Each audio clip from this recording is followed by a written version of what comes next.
बिस्मिल्लाहिर्रहमानिर्रहीम। अस्सलाम वालेकुम दोस्तों, नई वीडियो में खुश आमदीद। दोस्तों, इस वक्त पाकिस्तान की सियासी सूरत हाल की वजह से इर्द गिर्द के माहौल पर न तो नजर रखी जा रही है और न ही इंटरनेशनल न्यूज पर ज्यादा तवज्जो दी जा रही है। लेकिन दोस्तों, यहाँ पे आपको ये बताते चलें कि हमारे इर्द गिर्द एक बहुत बड़ा खतरा, यानी यूं कहिए कि तीसरी आलमी जंग सर उठाए खड़ी है तो गलत नहीं होगा। यह दोस्तों, रूस ने 2 मगरबी ममालिक को निशाने पर ले लिया। 200 सेकंड में बरतानिया को मलबे का ढेर बनाने वाले मिसाइल तैयार, कशीदगी उरूज पर जा पहुंची। अमेरिका और नाटो इत्तेहादियों ने रूस पर भी मिसाइल फिट कर दिए। वीडियो की तफसील में जाने से पहले आप देख रहे हैं हकीकत की दुनिया डॉक्टर अली के साथ। हमारा चैनल सब्सक्राइब करके घंटी के निशान को दबाना मत भूलिएगा। इस वीडियो को ज्यादा से ज्यादा फेसबुक, व्हाट्सएप और सोशल मीडिया पर शेयर जरूर करें।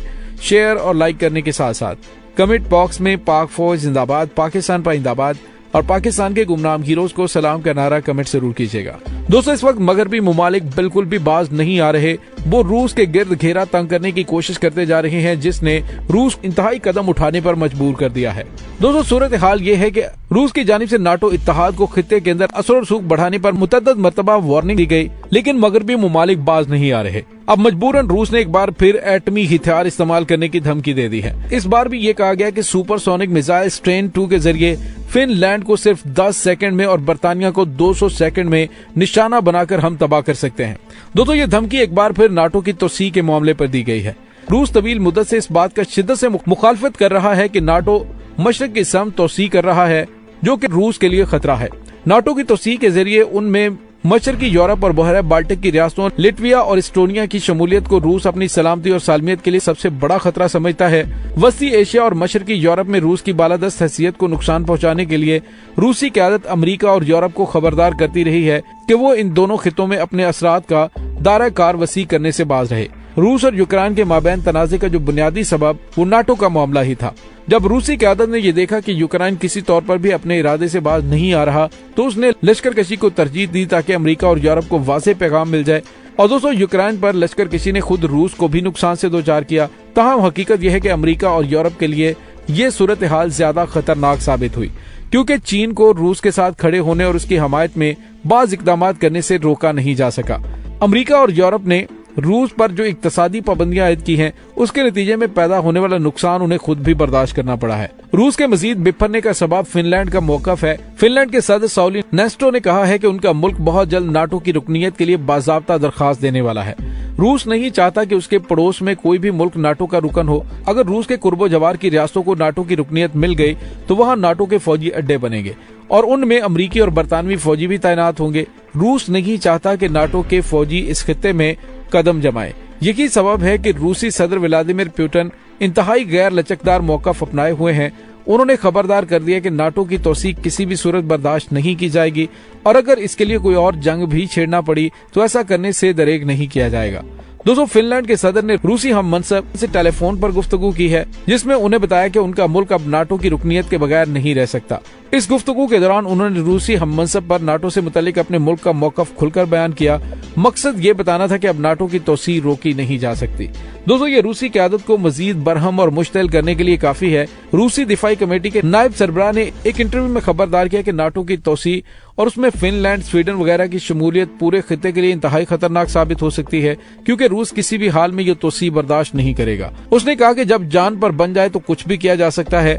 ऐसे में एटमी हथियारों का इस्तेमाल भी खारिज इम्कान नहीं है। तो दोस्तों, जो चीज आपको बिल्कुल सिंपल लग रही है, हम पाकिस्तान की हालात की वजह से काफी परेशान हैं, लेकिन हमारे इर्द गिर्द ऐसे खतरात मौजूद हैं जिससे तीसरी आलमी जंग शुरू होने का खतरा है। दोस्तों, यहाँ पे एक बहुत बड़ा सवाल ये पैदा होता है कि जब यूक्रेन के मामले में रूस का इंतहा से गुजर जाना देखा जा चुका है, तो नाटो की तोसी का मामला फिर क्यों उठाया जा रहा है, वो भी ऐसे वक्त में कि जब यूक्रेन की जंग अभी खत्म नहीं हुई। फिनलैंड और स्वीडन तरक्की याफ्ता खुशहाल ममालिक हैं। अगर रूस से मुनाक्शा अस्करी मुहिम जोई तक पहुंचा तो इन ममालिक को भी खतरनाक नताइज का सामना करना पड़ेगा। सेकेंडरी निविया का खित्ता इंतहाई पुरसुकून कहलाता है। ये फलाही रियासतें हैं जिनमें लोग भरपूर टैक्स देकर भरपूर सहूलतों के साथ पुरलुत्फ जिंदगी बसर कर रहे हैं।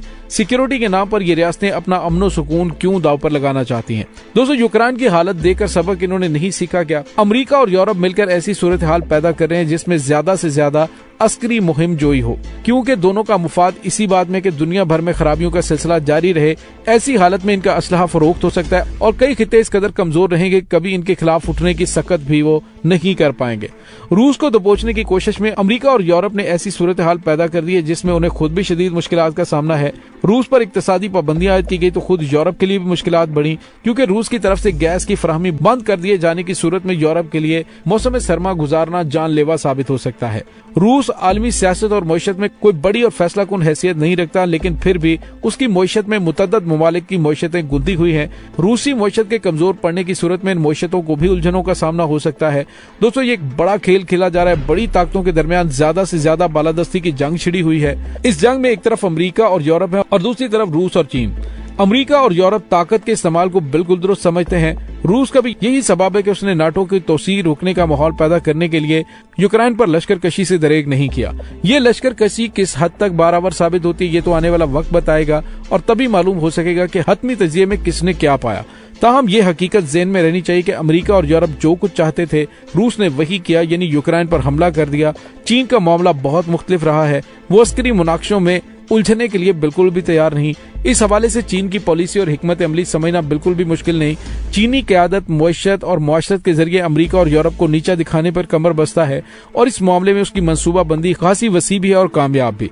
और किसी भी मुल्क के खिलाफ फौजी ताकत इस्तेमाल करने पर चीन यकीन नहीं रखता। ये काम वो मुआशरत से ले रहे हैं। रूस और यूक्रेन के तनाज़े में भी उसने यही किया। जब अमेरिका और यूरोप ने उस पर दबाव डाला कि रूस पर आयद की जाने वाली इक्तसादी पाबंदियों की खिलाफ वर्जी ना करे, तो उसने ऐसा करने से इनकार तो ना किया, मगर रूस के साथ खड़ा जरूर रहा।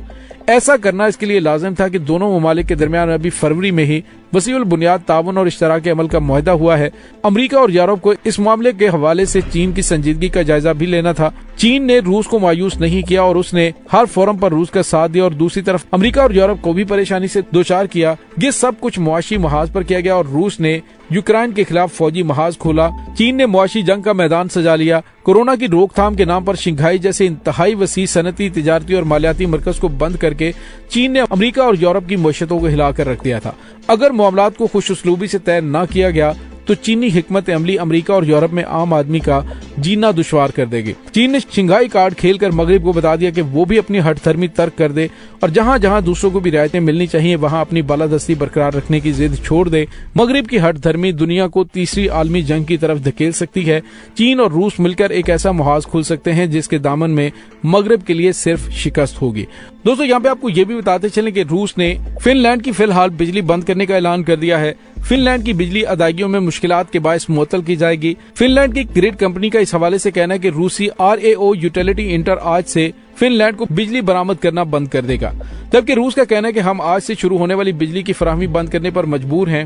रूस के फिनलैंड में कायम RAO के झैली इदारे के मुताबिक रूस से दरामद शुदा बिजली की अदायगी करने के काबिल नहीं है। फिन ग्रिड की नायब सदर ने कहा है कि फिनलैंड में बिजली की वाफर मिकदार को कोई खतरा नहीं, ये बताते हुए कि रूस से बिजली फिनलैंड की फुल खपत का सिर्फ 10% है। उन्होंने कहा कि कम सप्लाई की तलाफी स्वीडन से बढ़ती हुई दरामदात के साथ जुजवी तौर पर घरेलू पैदावार से की जा सकती है। दोस्तों, दूसरी जानब रूस ने जब फिनलैंड और बरतानिया को एटमी हथियारों से तबाह करने की धमकी दी है तो इसके साथ ही नाटो इत्तेहाद की भी कुछ गैर मामूली नकलो हरकत खित्ते में नोट की जा रही है, जिससे यूं लग रहा है कि अगर रूस की जानिब से यूक्रेन के साथ फिनलैंड का महाज खोला गया तो नाटो इत्तेहाद बराह रास्त जंग में शमूलियत इख्तियार कर लेगा, जिससे तीसरी आलमी जंग का आगाज हो जाएगा। दोस्तों, इस तमाम सूरत हाल के बारे में आपका क्या कहना है? कमेंट सेक्शन में अपने ख्यालात का इजहार जरूर कीजिएगा। इसके साथ ही डॉक्टर अली को इजाजत दीजिए। इंशाल्लाह बहुत जल्द मिलते हैं एक नई वीडियो में। तब तक के लिए अपना बहुत सारा ख्याल रखिएगा। पाक फौज जिंदाबाद, पाकिस्तान पाइंदाबाद, पाकिस्तान के गुमनाम हीरोज को सलाम। अल्लाह वारिस।